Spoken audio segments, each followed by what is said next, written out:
What if you've been living by the wrong rulebook? What if competition, comparison, and the fight for limited resources wasn't just exhausting you? It was cutting you off from the wealth, joy, and opportunities already flowing everywhere around you.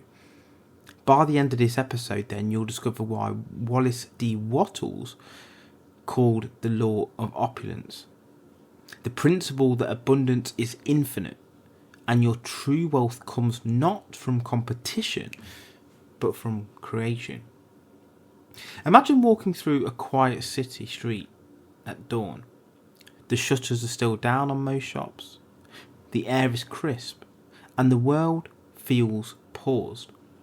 As you turn a corner, you see a bakery, light spilling from its windows. Inside, bakers are pulling tray after tray of steaming bread from the ovens, loaves stacked high, the smell rich and warm. Most people live as if life is the last loaf on the shelf, scrambling, competing, elbowing their way to grab it before it's gone. But the truth, the oven never stops baking. The law of opulence is the oven, not the bread. Scarcity has you fighting for crumbs. Opulence invites you into creation. So Wattles, whose work inspired The Secret and much of modern self-help, laid out timeless principles for wealth, happiness and creation. So let's expand on them one by one and bring them to life. So number one is non-competitive thinking. Competition is a trap, he thinks. The moment you think someone else's success takes away from yours, you've declared that the universe is limited. Imagine walking into a busy marketplace. Crowds are elbowing for the last loaf of bread on the stall, voices rising, hands grabbing. Then you glance across the square. Another stall holder is unloading baskets of fresh bread, more than anyone could carry. Yet the crowd doesn't see it.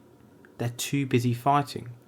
That's what happens when you live in competition. You miss the infinite supply waiting outside the struggle. Opulence says, stop fighting for the last loaf. Become the baker. Number two is the abundance of the universe. Nature doesn't ration. The sun doesn't set a limit on how much light you will receive. A single apple carries enough seeds for an orchard. So imagine walking through a park after rain. The grass is almost glowing, worms rising to the surface, birds swooping to feed. Life pulses everywhere. The trees don't say, we've grown enough for this season. The flowers don't decide to stop blooming. Expansion is the law of nature. The question isn't whether there's enough, it's whether you're aligned to receive it. Number three is alignment with nature. The law of opulence is about harmony with growth. Life is designed to expand, and when your goals align with that principle, you ride the current instead of fighting it. Imagine paddling a canoe. If you row against the current, every stroke drains you, but if you let the current carry you, you travel further than your strength could ever take you. Align with nature and life's current amplifies your effort. Number four is living happily in harmony. Wealth isn't just money. Wattles emphasises joy, vitality and harmony as part of true opulence. Abundance without happiness is poverty in disguise. Imagine two people building businesses. One drags himself through the day, every day, bitter, convinced life is hard. The other wakes up inspired, grateful, creative. Who do you think attracts better clients, bigger opportunities and more wealth? Opulence multiplies joy, according to Wattles, and scarcity multiplies misery. Number five is faith and belief. You can't out-act your beliefs. If deep down you think there isn't enough, every choice you make, consciously or unconsciously, reflects that fear. Imagine holding a single seed. If you see it as worthless, you toss it aside and nothing happens. But if you believe it carries a forest inside, you plant it, you water it, you protect it. Faith is what transforms invisible potential into visible reality. And finally, number 6, creative visualization. This is Wattles' crown jewel. See the life you want with vivid clarity. Step into it in your mind. The subconscious doesn't distinguish between imagination and reality. It simply aligns your energy and behaviour with the image you hold. So imagine walking into your dream home. Your hand on the door handle, the smell of the paint and maybe the wood, the sound of footsteps and paws on the floor. Picture cooking in the kitchen, hosting friends, the clink of the glasses, feeling the warmth of the space. Don't treat it as a wish, treat it as a memory of something already on its way.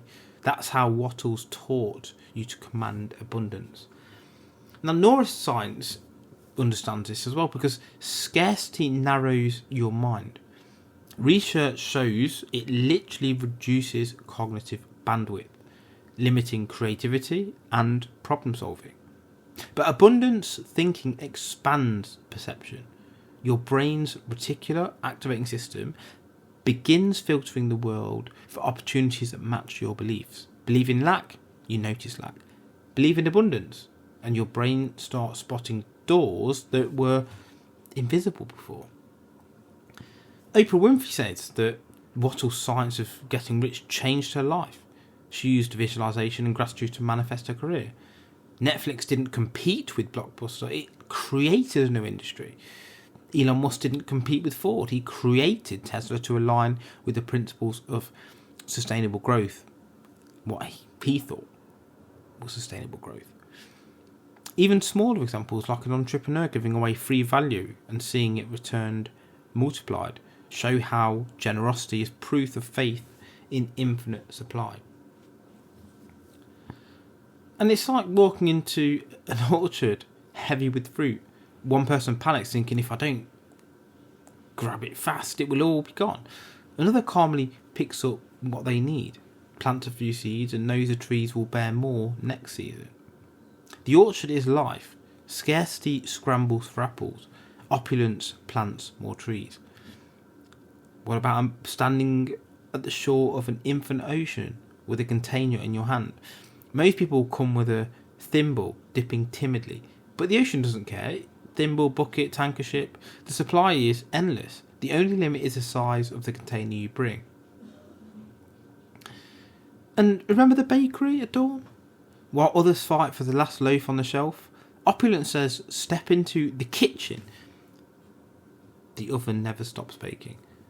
So tomorrow morning when you step outside, don't see the world as a battlefield of competitors. See it as an orchard, a river, a bakery, an ocean. Stop fighting for crumbs and start creating, because the law of opulence isn't about taking. It's about aligning with the infinite flow that's already there.